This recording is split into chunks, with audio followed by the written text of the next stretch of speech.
Hello, everyone. Welcome to Academic Induction at UAF. It's wonderful to see you all here. I hope you all had fun time at the pep rally last night. Yeah, let's go.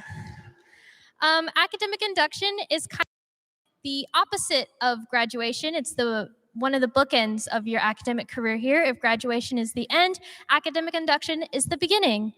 It is designed to formally welcome you to UAF and signify your entry into the community of learners. Now I have the special privilege to introduce Provost Prakash. Provost Prakash joined the University of Alaska Fairbanks as a faculty member in 2002 and has since served the university in a variety of roles, placing her passion for education and research at the center of all she's done at the university. Dr. Prakash most recently serves in the role of UAF's Provost, the university's chief academic officer. Please help me in giving a warm welcome to Provost Prakash.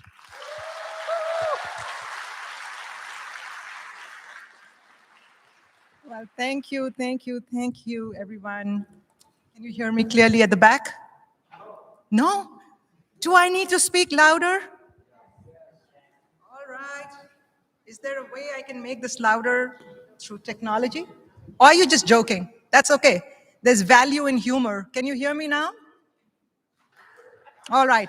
That clap means you can. Well, thank you, everybody. Just for a moment, I would like you to not worry about your cell phones, not worry about anything. You're in a space where you are sitting. Focus on your hands. You can keep your hands on your lap, anywhere you find it comfortable. I want you to put your feet on the ground, just on the ground. And as you think about where your feet are, remember, it is on the land. It is on the ancestral lands of the Dina people of the Lower Tanana River.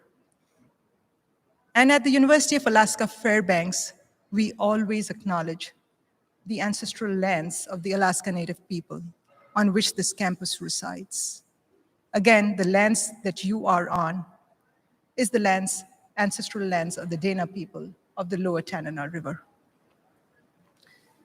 Thank you for that acknowledgement and remembering that we have several campuses, and they are on the Alaska Native lands of other tribes and communities. For those of you who like tech, I just thought I found a really cool app. I downloaded it. It's from Canada. It's called a Native Land app. It's pretty cool. You could be traveling anywhere in the world. If you click on that app, it'll show you whose ancestral lands you are on. And so something for you to think about as you go forward. But first of all, welcome students, and welcome parents, and welcome supporters, and welcome the orientation leaders. Thank you for being here. Some of you are here in person. Some of you are following online. Regardless of where you are, welcome to UAF. I was just talking to a few of you. I haven't met everyone, but I did talk to a few. Some of you are coming from Fairbanks. Some of you are coming from other parts in Alaska. Some of you are coming from what we call in Alaska, lower 48. Some of you are coming from distant lands across the oceans. You are in different time zones, different frames, different settings, and I know that's a long journey. Even if you were in Fairbanks, and you were in the other part of town, and now you are coming, it's still a long journey because it's a different space, a different time, and a different step you are taking into your new academic journey. So welcome to this, embrace this journey. It is special, it is emotional. I heard some students saying, I'm nervous. I'm good, I'm okay, I'm happy, I'm super excited. Whatever you're feeling, your feelings are okay. You own that feeling. Talking to parents, I talked to some parents this morning, and there are some who are feeling similarly, nervous, apprehensive, feeling like happy for their children, but also still anxious. and that is also okay. It's a step where you are giving in a lot. You as parents are letting go of your children. You as as the children's supporters, I shouldn't be calling you all children because that sounds really wrong. For your incoming students, you're letting them go, and that's a big step. I just want to let you know that when you come to a new place, that level of excitement, nervousness, anxiety is just natural. I came to this university now over 20 years ago, and I love to tell this story. There are a couple of stories I have, but this one is the one. My parents had to go back and look at the world map to see where on earth is Fairbanks. And it's like, after they really saw it on the map and saw the distance, and they said, "What are you doing? Are you sure?" I'm like, yeah, Mom, I'm sure. And the first question was, "Will you get food there?" I said, "Yes, of course we'll get food there." It's just like things that we worry about, that our parents worry about. They're different things. Will you meet people over there? Oh, yes, you do meet people. And that's a novice question. I come for a country where we've got over 1 billion people. Our just neighborhood is bigger. The population is more than the state of Alaska. So that kind of nervousness is natural. And I came here and I thought, yeah, there'll be people. I come from India. I said, I might find an Indian family out there. And somebody said, there's like food being served in Hutch, some Indian food. Do you want to go? I said, yes, I want to go. And I'm standing in line. I see someone looking like me, so I go and shake hands and I say, "How are you?" and ask them where they're from. Turns out they're from my hometown. And the lady I met, she says, "Oh, my mother lived in that same colony, like 3 blocks away." And all of a sudden I felt like, oh yeah, I belong here. This is cool, And if I feared about where I'm going, I would not have taken that leap. So first of all, I congratulate you all on taking that leap and choosing UAF. But I also want to let you know that this place is a place which is so, so well connected. Everyone knows everyone. If you don't see them at UAF, you will see them at Fred Meyer's. You will see them at Costco. You may see them at the transfer station. There are different places where you meet, but everybody very soon gets connected to everybody. And they take care. The community watches out for each other. At the university, students watch out for each other. Your student support services, your advisors, your faculty watch out for you. There's so much out there. It's so much that sometimes it's disturbing. I'll tell you that story too. You ready for another story? So I was a faculty member here at the university 16 years before I moved into administration. And I went with my graduate student doing research. And I'm going to talk a little bit about research and research experiences. And I was in the Department of Geosciences. So we go out, we collect samples, we go to the remote places, we go around the road, around the rivers, around trees. So I went with my graduate student over there, and we stopped the car, and we started taking samples, just collecting samples of soils, of rocks, of trees, of vegetation, just because we were studying how they're changing in Alaska. One car stopped saying, "Do you need help?" We said, "Oh, no, thank you, we don't need help." 3 cars later, another car stopped. "Do you need help?" They thought we were stranded or our car wasn't functioning, "No, we don't need help."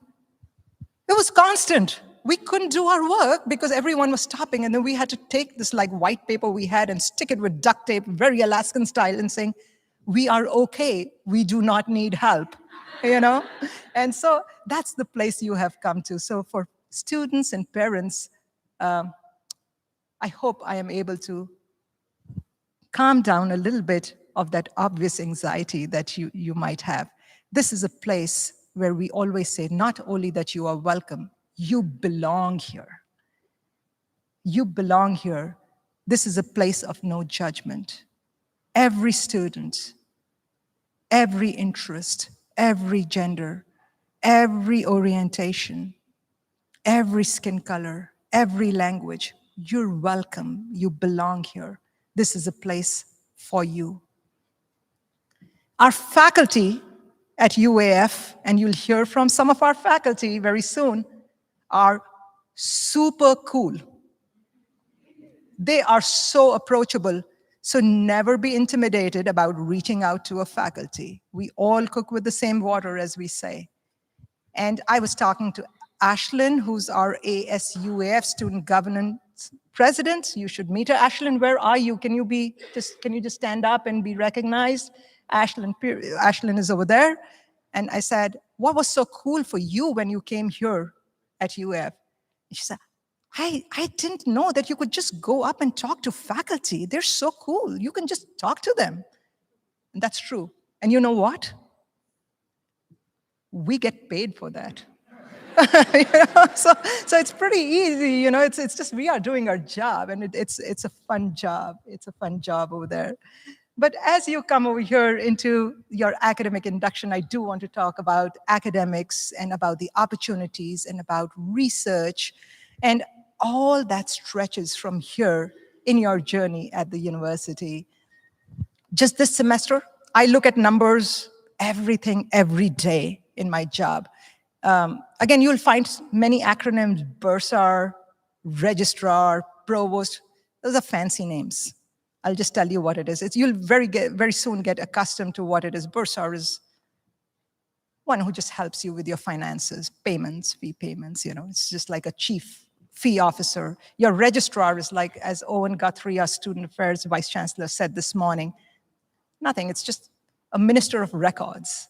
And so who's the provost? I had to explain that to my parents so many times that I wrote an article, What Does a Provost Do?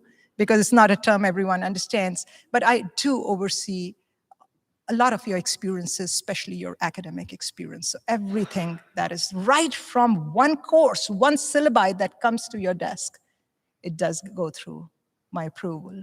And so I do oversee that, and faculty. You'll meet so many good faculty. Faculty report to your deans, and the deans report to me. So that's how that academic structure works. But this semester, as of this morning, we have 1,900 different course sections in fall. 1,000 of them in person. About 900 of them in online or hybrid mode to reach out to students who cannot take those in-person classes. So lots of opportunities. As you think about the courses you take, you have academic advisors. Do meet your academic advisors. That is key, fundamental to your success. They do send you emails. I know that. I know that you do ignore those emails. That's also, I know. Sometimes that's okay. Sometimes maybe you miss something really important. This is one that you do not want to miss. They'll send you a text too if you have opted in.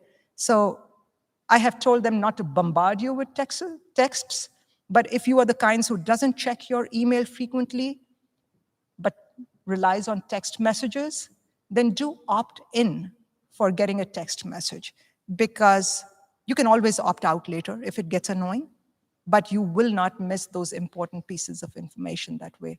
One piece of information is connect with your advisor. If you haven't done so yet, just connect with your advisor. If you do not know who your advisor is, just ask anybody who looks official. You'll see. Some of them don't look official, but you just kind of make out. Maybe. Just ask, how do I get connected to an advisor? If you can't find anybody, come to me. I am in the signers hall, this little building over here. I will get you connected to your academic advisors. Parents, I do want to say, do not worry.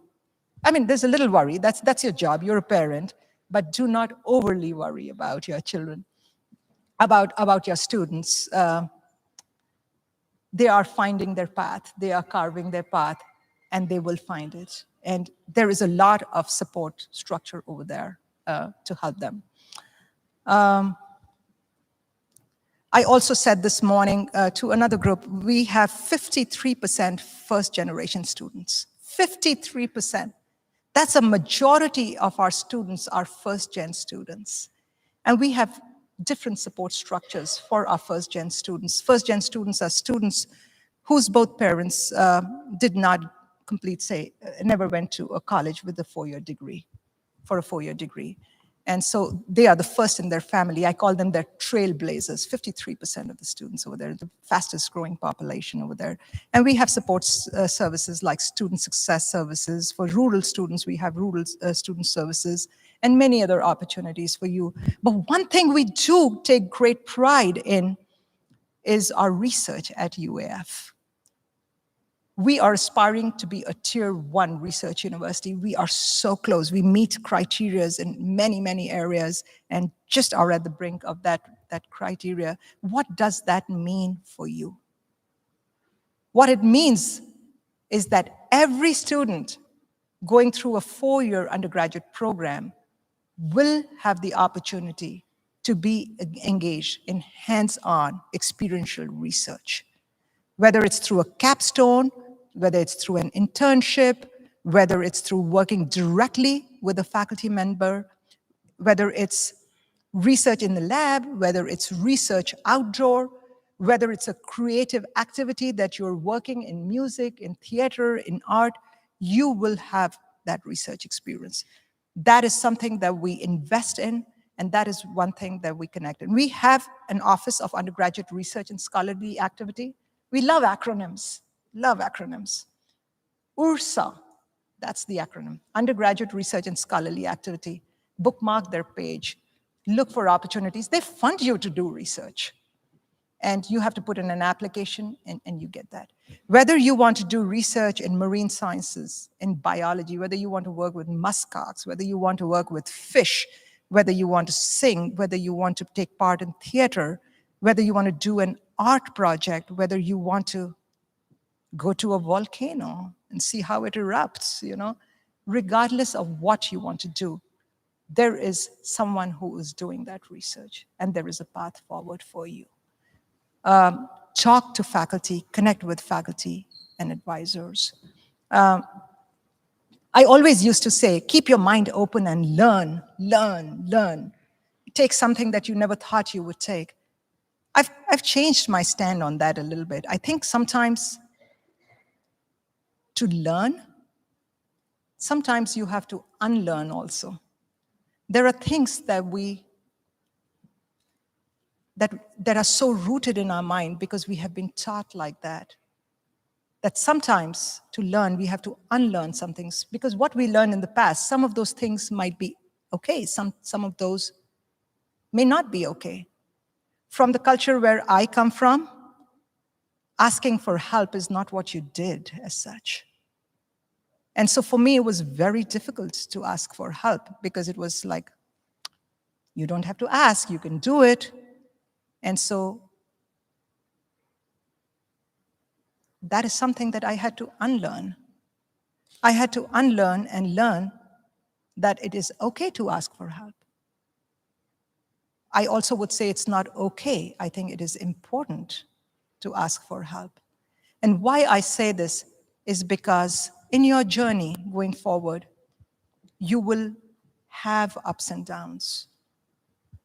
It is obvious, it is absolutely a certainty that you will have ups and downs. Everyone has it. No one day feels the same. You will have moments where you will feel down. Everyone will have it. The good thing is, not all of us feel the same thing at the same time, otherwise we would all be sulking in one day and jumping on the other day. We're out of sync, but we all go through the same thing. It is really important that at that time, you reach out. There are lots of resources that we put to help students. We have student health and counseling. We have living learning communities. You'll hear about those things in the whole orientation all the time. But my key message to you is when you feel like it's weighing heavy, reach out and ask for help, and somebody will help. If you don't know whom to ask for help, ask anybody, and they will help you. But it is important that you reach out for help. As you go forward, definitely, I always say, explore the multiple opportunities. Engage, enjoy. Explore, engage, enjoy. And some days when it's feeling difficult, one key metrics for success is just show up. If you feel like this class is at 8:30 in the morning, who on earth does that? You're not feeling like you can get up, even if you make it there. Just showing up for the class is a big step, and that's a key to success. The fact that you all showed up here tells me you're already on your path to success. So thank you for doing that. I do hope that with all the opportunities, you have a beautiful journey, you stretch your boundaries, take classes that you didn't think of, take a gym class in the student recreation center, take a dance class, take an art class along with your science classes. Just mix some things. And even if you are thinking, if you haven't set your mind on where you want to, and you have to change your majors, that's okay. What was the key word? Connect with your advisor. Thank you for remembering that. That is really, really important. And I am going to be rooting for you throughout this journey and being a part of your journey, and be there for all of you. Parents, just one key message for you. We have started the NANOC Family Newsletter, and that's what we've been sending out to parents. That's one way of connecting and remaining connected with what's going on in the university. Please, if you haven't subscribed to it, do subscribe to it. But thank you so much for supporting the students, and thank you for being here today. I once again welcome you to UAF. Thank you for choosing blue and gold. Thank you.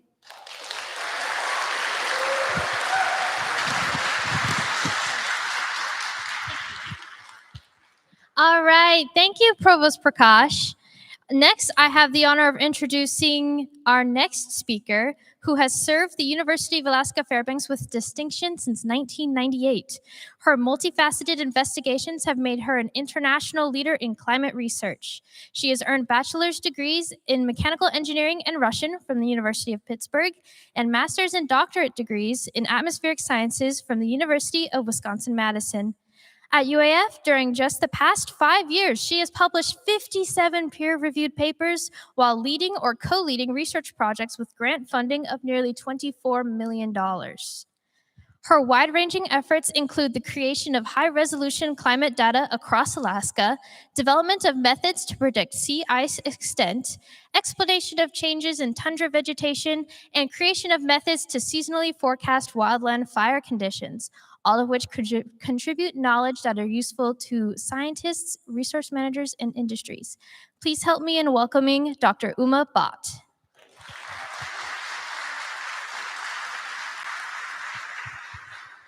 Thank you so much for the kind words. Well, hello, everybody.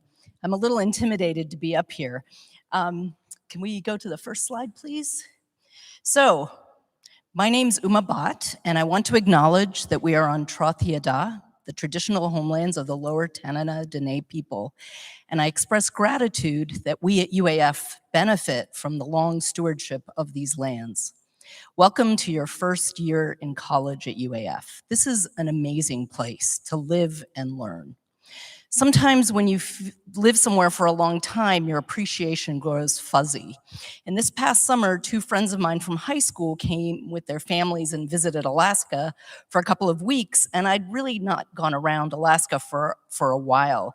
And spending that time traveling around Alaska really reminded me why I live here. This is a photo that my friend Janet took of Denali on the one day in July, in early July, that was between smoky days. We had a bunch of fires this summer. And it's really, simply spectacular. And in Alaska, we get to see such beautiful sights regularly. And this is something I'm very grateful for. There are not many places where you can be a student, be a scientist, teaching at a major university, and then live so close to nature. I'm going to share my journey and give you tidbits of advice along the way as you begin this amazing phase of your life. It was actually 45 years ago this month that I began as a freshman. I don't know, time goes quickly, and I'm really, really excited for you. So next slide, please. So I was born, I'm going to give you my story. I was born in Bhuj in Western India, which was actually an epicenter of a major earthquake in 2001, and the whole city was destroyed. I grew up between Seattle, but mainly in Pittsburgh and suburban Washington, D.C. My father was a civil engineer, and my mom stayed at home. I have 2 sisters, Geeta, the engineer, and Veda, the family practice doctor.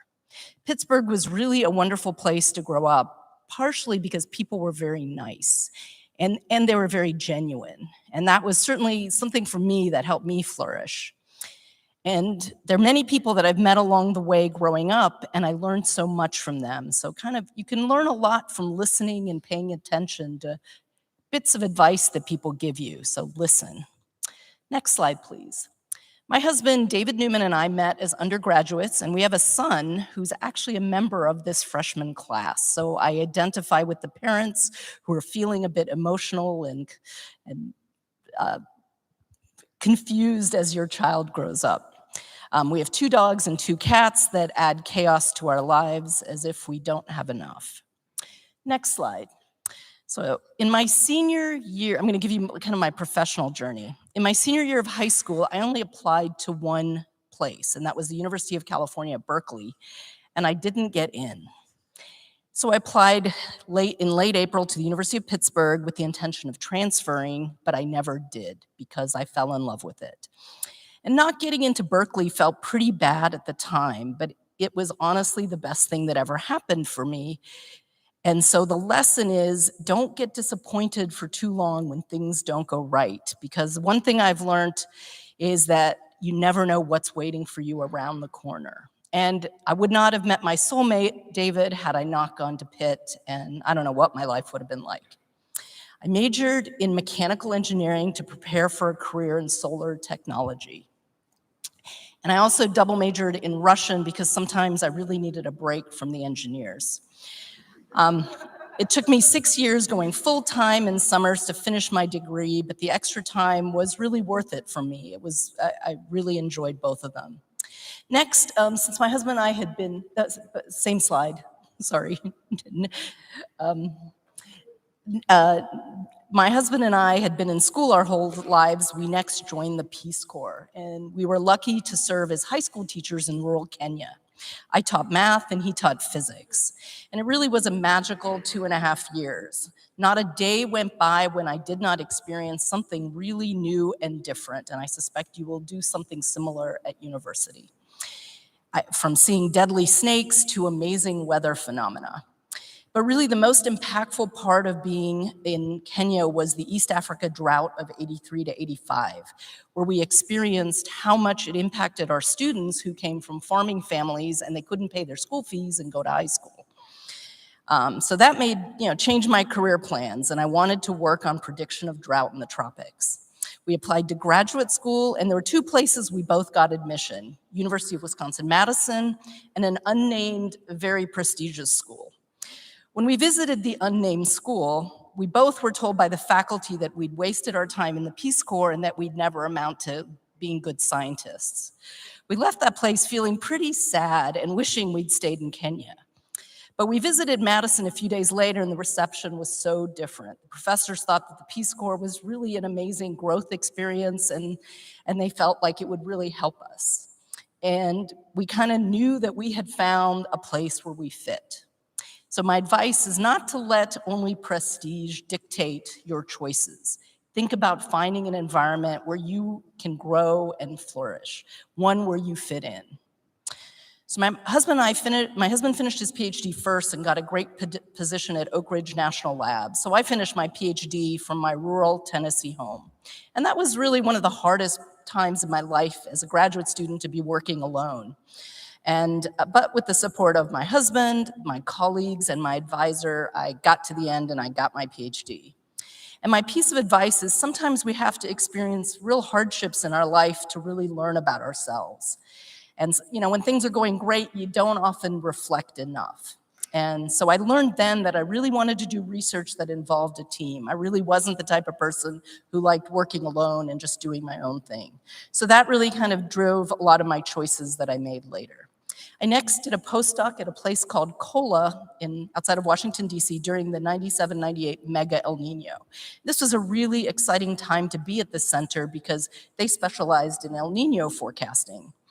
Sometimes we don't know that we're living through really historical times until years later. So my advice is keep your eyes open and be observant for what's going on around you, because you never know when it's going to come back and you're going to reflect on it. Then David was offered a job in the UAF physics department, and I didn't have a position yet, but we had to make a decision, so I flew up. in early June to decide whether he'd accept. And from the time I stepped off the plane, I felt, I'm home. And I just felt very comfortable here, and that hasn't changed in 24 years. I was offered a position a few months later, and then in the then new International Arctic Research Center, and I've been sitting in that same building for 24 years. Sorry, that was a bit long, but next slide, please. I really liked teaching in Kenya, so was happy to transition to a teaching faculty position. The work of many faculty consists of teaching, research, and service. Teaching really keeps faculty on their toes because sometimes you all ask the darndest questions. You ask it with fresh eyes that, we've been doing this for so long, we don't think about it. So I really, really encourage you to keep asking questions and keep answering questions. That's really an important part of learning. My master's advisor said, you never really understand something until you have to explain it to someone else. So work on that peer mentoring. And the truth is, and that is the truth. At UAF, I've also been able to co-teach classes, and this is sometimes challenging because you have to adjust to the person you're teaching with, but it's really good in the end for faculty and students. One student commented that they really enjoyed when my co-instructor Dan and I disagreed on something, and then we argued in front of the class, because that really highlighted that there are nuances in our knowledge, and we need to be able to navigate these gray spaces. And it's kind of exciting to see your professors argue, because then you realize they're not gods and they don't know everything. And that is the truth. We're human, but we're here to teach you and get you to challenge us. And this is an important thing for all of you to think about as you learn your various subjects. So my research has evolved over the years. I enjoy working at the edge of atmospheric science, such as understanding climate drivers of tundra vegetation change with an interdisciplinary group of plant ecologists and remote sensing experts. It creates a space where we all learn from each other. You're always learning. Learning should be a lifelong pursuit, and the point of an education is to prepare you to be able to teach yourself. So that's really the journey you're starting or continuing. That is a quote from my high school physics teacher. And when he first said it, I was really surprised, but it keeps coming back to me. My learning continues, and I'm constantly challenged, which keeps me on my toes, and honestly, I'm never bored. I don't feel like I know, I feel like I know so little. There's so much to learn. I'm also happy to say that I'm finally working on seasonal forecasting, the reason why I became an atmospheric scientist. So sometimes it takes a while to get to your dream. Service is also an important part of my job, and that is what we all do to pitch in and make the university, our research community function. It's also important to describe what we do at the university to the general public in an understandable way, and that's going to be true for students also. Priorities, and as our career progresses, our priorities change. And I would say the current focus for me is working on training the next generation, because we need, we're all aging and we need to replace ourselves with you all. So you are the future, and we are here to help you prepare to take on the challenges that will come, and there will be many. Next slide, please. So lessons that I want to share from my professional journey are the following. You should dream, figure out what you ideally want to do, but have some reasonable alternates. Make choices when you come to a fork in the road that get you closer to those dreams. And sometimes, like for me, that takes a while to get to that ideal dream. Build your skills, both technical and soft. Good people skills are so important no matter what career you choose. You need to get along with people and work together, and that starts on a daily basis. Experience and learn as much as possible, because you never know when you will need that information. The next thing is probably the most important thing that I've learned. Compete with yourself, not others, because there will always be somebody around who's better than you at any particular thing. But if you focus on competing with yourself, you make continuous progress towards excellence, and that really builds your self-confidence. Another piece of advice, step out of your comfort zone. Play well with others and practice kindness and empathy. And finally, keep developing your skills to think critically. Use these skills to create the next chapter of your story. Next slide, please. Fairbanks and UAF are an amazing place to learn. First, let me dispel some myths. It's not totally dark all winter. This is a multi-exposure shot taken on December 21st, the winter solstice, and the sun was up for nearly 4 hours. It may not be up too high, but the sunlight goes a long way with our snow cover. Get out and get some fresh air at lunchtime and enjoy the light. Seriously, the dark days in October can be sometimes difficult, so there are many things you can do to mitigate that, like getting outside when there's light, using a full spectrum light to make up for some of that darkness. But by mid-January, I want you all to look out every day for that day that comes when the sun hits your face and it suddenly feels warm.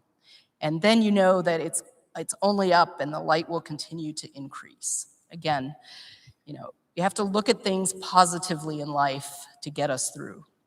Next slide, please. Since I'm a climate scientist, I'm so tempted to show you lots of graphs, but I'm only going to show you one. The horizontal axis is time in years from 1920 to present, and the vertical axis shows the number of days that got below 40 at the UAF Agriculture Experiment Station, weather station. Now, one cool fact is that the UAF station has operated in the same location since 1911, and it's the longest operating cooperative station in Alaska. They even got a plaque from the World Meteorological Organization to honor that. And this consistent data is showing that there has been a decrease in the number of days below 40 in recent years. The fact that there've only been there's only been 1 day in the last 5 years. You can see that, it was 3 years ago, 2020. The environment is changing, and you can learn more about that at UAF. And this is a plot kindly made by Rick Toman. And Rick Toman has this awesome Twitter feed where he shares the just amazing facts about weather and climate and extreme events. And it's, I guess, at Alaska Weather, at Alaska WX. So I recommend keep an eye on that. So next slide. So speaking of 40 below, I'm going to talk about a few UAF traditions. There is a UAF tradition where people take a swimsuit photo in front of the sign at the bottom of the hill when it is minus 40 or lower. So keep your eye on those thermometers and get ready to do that. Though I am a little concerned we may have to switch the name to the 30 below club the way things are going, but Next slide. Another UAF tradition is a bonfire called Starvation Gulch that began in 1923. Students collect pallets and lumber to build big piles for burning. It's a nice outdoor party, but of course it is now supervised by our fire department to make sure that it's a safe bonfire. Next slide. UAF is truly naturally inspiring and has unique recreational opportunities. We have an outdoor ice climbing walls. I'm not sure how many schools can say that. We also have miles of groomed and ungroomed trails for cross-country skiing, which were first developed by Ivar Skarland, who was a student at the time. And so I see students inspiring so many new changes on campus. One that I can think of is the sustainability activities in recent years. Just remember that you as a student can make a difference in your environment. Finally, you can play Frisbee golf in the boreal forest. When I first arrived at UAF, I had a north-facing window on West Ridge, and the well-known Arctic scientist Norbert Untersteiner walked in my office and he sighed, "What a view of the boreal forest. You're so lucky." And he said it with so much emotion that I never forgot his comment, and my awe of the forest continues to grow as I learn more about it each year. I'm not a forester, but I'm learning more about it. Listen when people tell you stuff. It can really change your attitude in your life. Next slide. Our university has so many cool things. We have a ship called the Sekuliak, which means young sea ice in Inupiaq. The ship supports global oceanographic research, even over sea ice. We're the only university that has a scientific rocket launching facility. At Poker Flat, rockets are launched to measure things in the aurora in the upper atmosphere, and there's still so much to learn about this part of our Earth system. Next slide. We also have our own high-power, high-frequency transmitter for the study of the ionosphere, way up in the atmosphere. This facility is called HARP, and you can Google it to learn more, but you really should practice your critical thinking as you gather information because you'll see lots of inaccurate stuff. But you can go this Saturday to the open house to learn more about HARP if you're interested. And I've really not done justice to what UAF has to offer you. the theater, musical performances, art shows, the UAF Museum, the Large Animal Research Station, athletics, high-performance computing, to mention just a few. It's all there for you to explore and build the next chapter of your story. Next slide. From my years of experience, I suggest you dream, build your toolbox of skills to get you closer to your goals, experience and learn as much as possible, using an open mindset, compete with yourself to reach your potential, be honorable and kind, and acknowledge others and have fun. Now I'm gonna say some mom stuff. Don't skip classes. Check your email regularly. I know Anupma had already mentioned that, and please respond promptly. Eat well, sleep well, get fresh air and exercise, fill out your paperwork on time. Really, filling out paperwork correctly can get you lots of money over the years, so start now. Appreciate nuances or shades of gray, because life is not black and white. You'll need the skill to navigate the complex problems that our world faces. Finally, I wish you all the best, and please take care of each other as you embark on this next exciting chapter of your lives.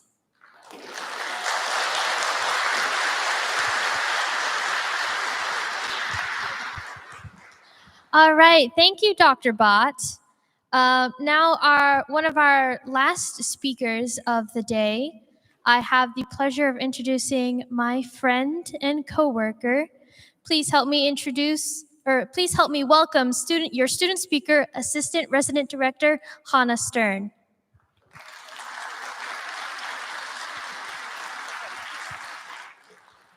Hi, can y'all hear me?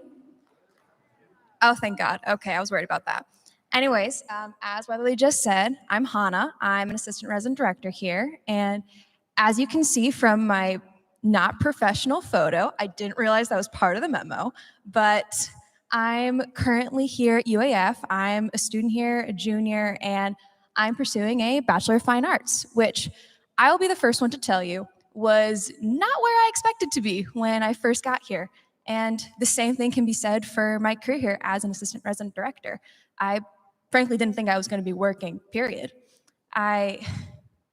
Much like a lot of you, I was kind of a confused freshman when I first got here, although I'm sure there's some of you who super got it down and know what's up, but I was not. So my goal here is kind of to give a bit more insight as to what it is like going through here, experiencing things as a still confused junior, but now I have like some tips and tricks, I guess, under my belt. But as you can see, I was born in New Jersey. I am not from Alaska, but for most of my high school career, I was actually living in Pennsylvania. I kind of was the transferring kid who would move every 6 months. So for a lot of my time, I was in PA, and I was doing most of my things there. But at the end of my junior year, my stepdad came up to me and he was like, "Hey, Hannah, just out of curiosity, what do you think of Alaska?" And my response was, I had never thought about it in my life, because Alaska didn't really feel like another US state. It felt like if you would ask me, hey, how would you feel about going to Antarctica or Iceland? Like, it felt like a different country. Like, I was like, oh, Alaska. Okay, sure. So we moved up here. It was very different from me. I had never experienced like -40 or anything like that. I'm already a naturally cold person. But, you know, I did my thing. I already was kind of oh, well, we're here, but I still have my plans. And I was going to go to Rhode Island School of Design and take a gap year to go work and, you know, pay off that immense amount of tuition that it would take to go there. So that was my plan. And I finished high school. But something that you all may have a clue about is that COVID happened. And I kind of thought it was going to be a few months kind of thing. I'm going to tell you right now, I know this is a very big spoiler alert, it was not a few months. It lasted a bit longer.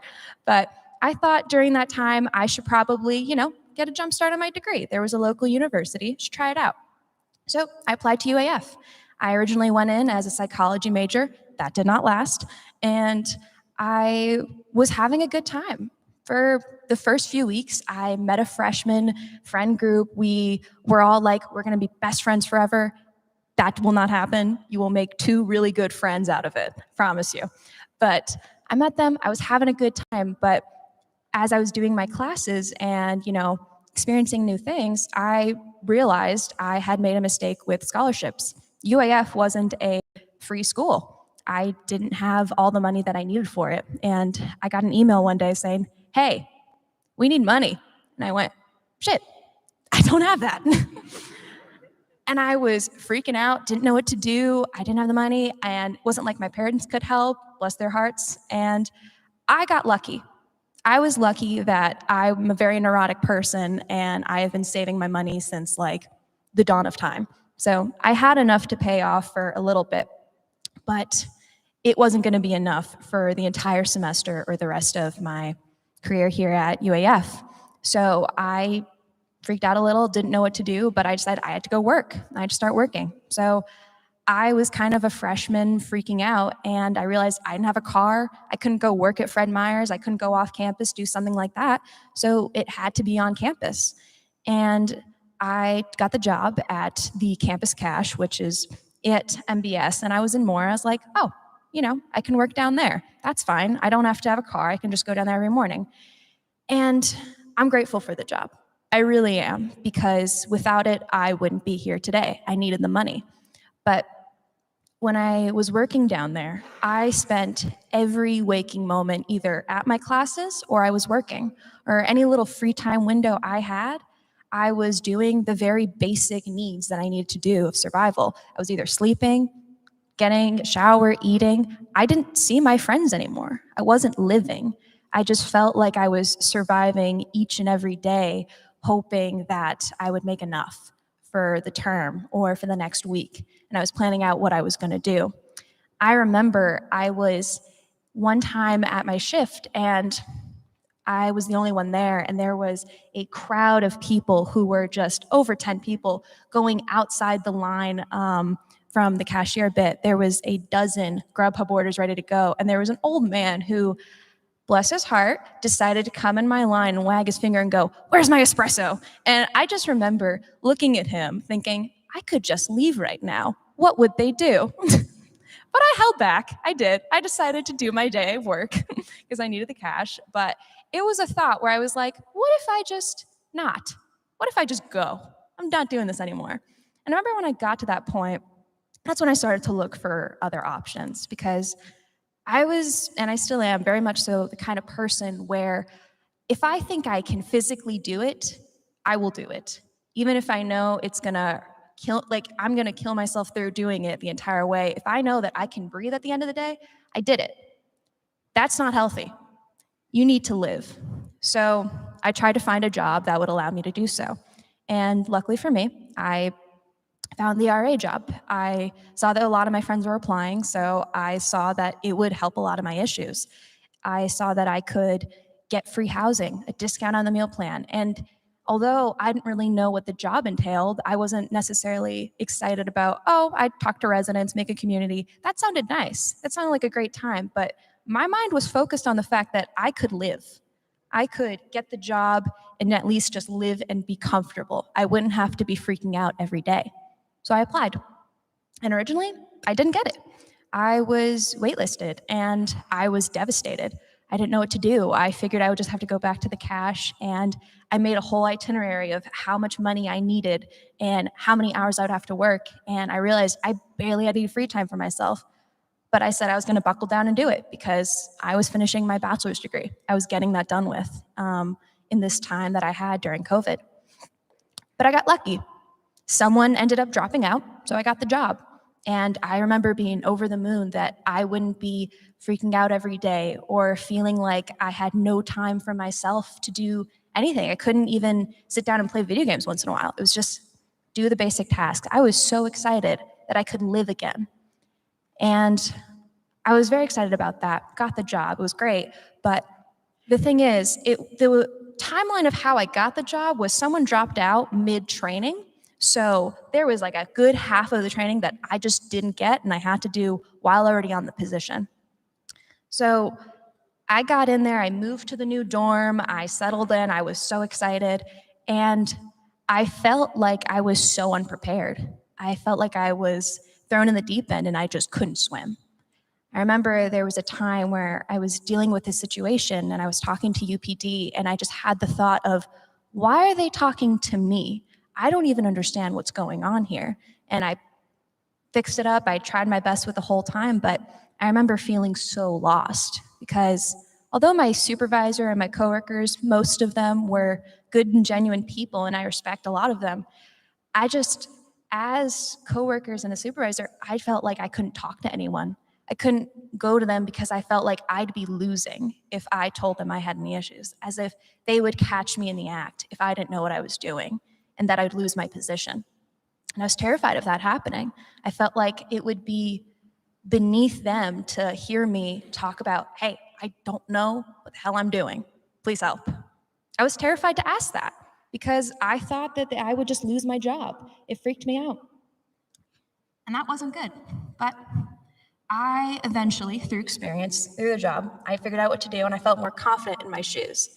I didn't really feel confident with the training I had gotten, but through experience, I felt like I was doing what I needed to do. I felt like I was fostering a good community with my residents, talking to them, making them feel safe, and that made me feel happy. I was really glad.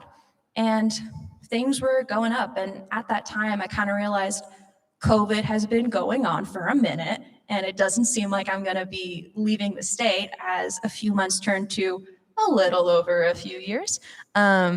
So I was sitting there with my psychology degree and I realized I have not taken a single psych class. It has all been art. So I switched my major and then I applied for the Bachelor of Fine Arts program. I made my portfolio and I got in. I was glad I was making a life for myself. And it felt good to feel fulfilled and like I knew what was happening. And I felt like there was an actual life being had. I was able to talk to my friends. It was nice. And this past spring, I saw the opening for a new position, the assistant resident director position, which would be essentially a Cliff Notes version. You're helping out the resident director there, but you're kind of helping out the staff. You're a supervisor for the RAs who are supervising residents. So I applied, and kind of very similarly how it went for the RA one, I didn't get it initially. I was, again, an alternate, kind of bummed about it, but again, similarly, very soon before the position was supposed to be held, I got a call that was saying, oh, hey, things didn't work out. You got the position now. I thought it was a bit funny. I was like, this is gonna happen throughout my entire life, but okay, you know what? We're gonna have the highs and lows. That's fine. So I had my highs and lows and I got the job. And I was very excited, and I am very excited because it meant that I could at least be the person for these new RAs who didn't really know what they were doing and felt confused and felt worried. I felt glad that I could be in a position where I could let them know they could ask for help and that they didn't need to do the bare minimum to survive. They could live. They're allowed to ask questions and they wouldn't lose everything. That's all I wanted, to show them that that is a normal, basic working environment. But I wanted to instill that, and I'm glad I have that. And this is a bit shorter than what I expected, but the point that I'm trying to get across with this is it's gonna be very easy for you to be like, I'm gonna take 20 credits, 3 jobs, and nobody's gonna bother me because I know I can do it. I have no doubt that some of you really can. I have no doubt that some of you can buckle down, you can do so much work, and that's amazing. That's great. I really respect that. But that's not living. You're surviving. You're doing what you can to make the most efficient use out of your time. But we are not robots. Spoiler alert, we are people. And I think it's time that you guys start realizing that. And when you go through your life here at UAF, I want you to focus not only on your friends, but on yourself. Don't hurt yourself over needing to get your classes all done and needing to get the perfect position. Your main priority needs to be keeping yourself happy and, frankly, having a good time because you're in college. You should do that. That's about it. Thank you.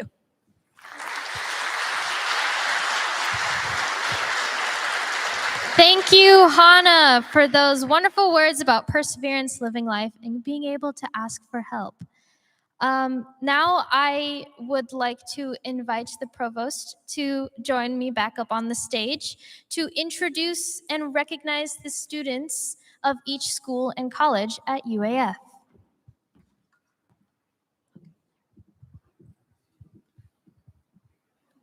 I can take this.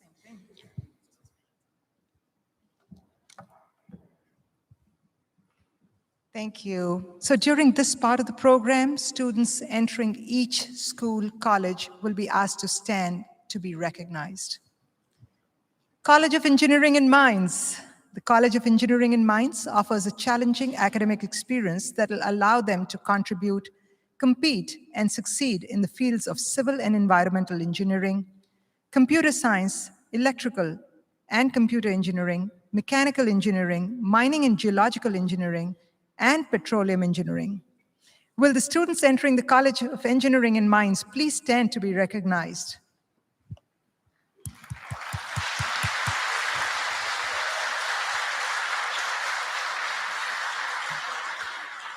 That's a lot of engineers out there. Thank you. College of Fisheries and Ocean Sciences. Our state's marine and freshwater environments and fisheries are central to our culture and economy. The College of Fisheries and Ocean Sciences allows students to pursue careers in fisheries management, seafood science, and marine science. Will students entering the College of Fisheries and Ocean Sciences please stand to be recognized? Very cool.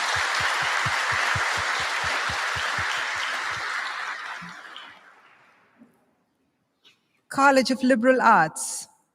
The College of Liberal Arts, one of UAF's largest academic units, supports scholarship in a diverse range of fields that further the understanding of Alaska and circumpolar North. Extensive research and creative work inform teaching to provide students with opportunities to become knowledgeable in the arts, humanities, languages, and social and behavioral science. Will students entering the College of Liberal Arts please stand to be recognized?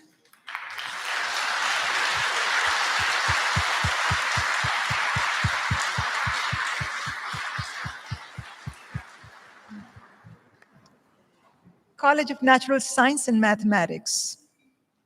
All of Alaska serves as a laboratory for the College of Natural Science and Mathematics, which prepares students for careers and public service through research and knowledge of natural, physical, technological, and numerical systems from a northern perspective. Will students entering the College of Natural Science and Mathematics please stand to be recognized?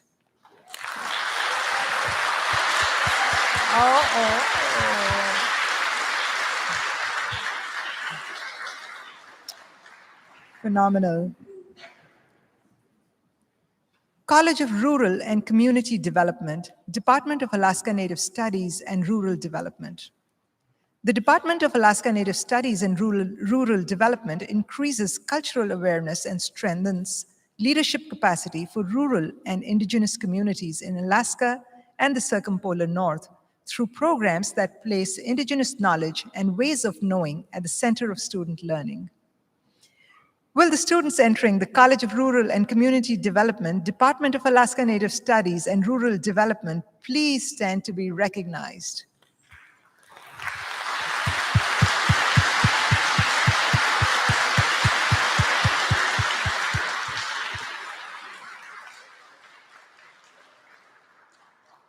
Thank you. Community and Technical College. The Community and Technical College fulfill UAF's community college mission in the Greater Fairbanks area by offering high-quality certificate, degree, and specialized training programs. Its core purpose is to provide community-driven education to meet needs for workforce development, academic preparation, and lifelong learning. CTC helps prepare Alaskans for Alaska's jobs. Will students entering the Community and Technical College please stand to be recognized?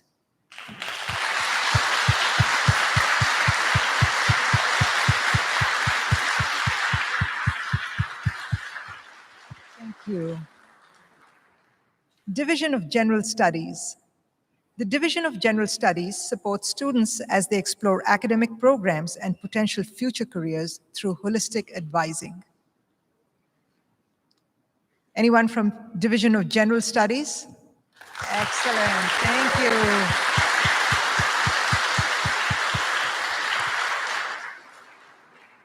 School of Education. Our education programs prepare professional educators and counselors to serve students in culturally responsive schools throughout our state. Will students entering the School of Education please stand to be recognized?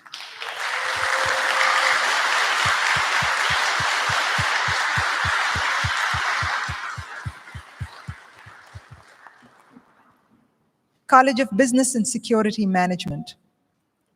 The College of Business and Security Management is a global learning community where innovation in teaching, discovery, and service prepares students for professional success that benefits our community, the state of Alaska, and the nation. The college's programs include undergraduate degrees in accounting, applied management, business administration, homeland security and emergency management, and sports and recreation business. Will the students from the College of Business and Security Management please stand to be recognized?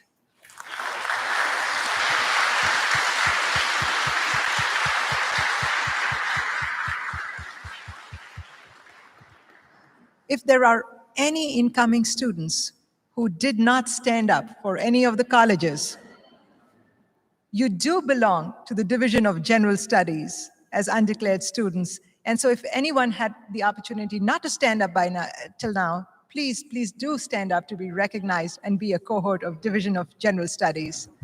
Very good, thank you.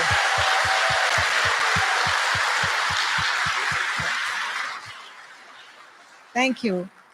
Division of General Studies does give you a pathway to explore your opportunities and decide where you want to go. And there are great advising tools over there that you will find from your advisors in that area. Well, thank you, everyone. And I will leave it to you to take on from there. Weatherly, thank you so much. Thank you, Provost Prakash, for welcoming our students. So I'd like to go over a couple of housekeeping items before I dismiss you all. As you probably know, lunch is the next activity. That will be at the Wood Center in Dine 49. Parents and families should have a meal voucher for that. And students, you should be able to use your Polar Express card. If you don't have your Polar Express card, please visit the bursar's office as soon as you can to get that taken care of. After lunch, we will meet back here for Professor's Perspective. Remember your Polar Express card so that we can swipe you in so you can get those points.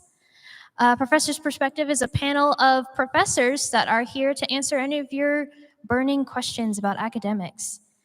After Professor's Perspective will be Meet Your Major. Every OL will be assigned a major, and you will follow them. I believe we'll be meeting in the Great Hall. You will follow that OL to where your major is meeting. Finally, I would like to, I guess I'll go over parent and family in a second. After Meet Your Major, the final thing for parents and families to do with your students is information sessions. Those will be taking place in the Greening building. I believe our booklets were misprinted and they say in the Fine Arts Complex. It is in Greening. They're in various classrooms. There will be people in the halls to help you find where you want to go. So make sure you check out the website and your booklet to see which session you might want to go to. As you can see, parents and families are invited to lunch, Professor's Perspective, and information sessions. But during the Meet Your Major session, there is a panel in the ballroom partnering for student success for your parents and families to go to. With that, thank you all for coming to Academic Induction. Thank you for choosing UAF, and you're free for lunch.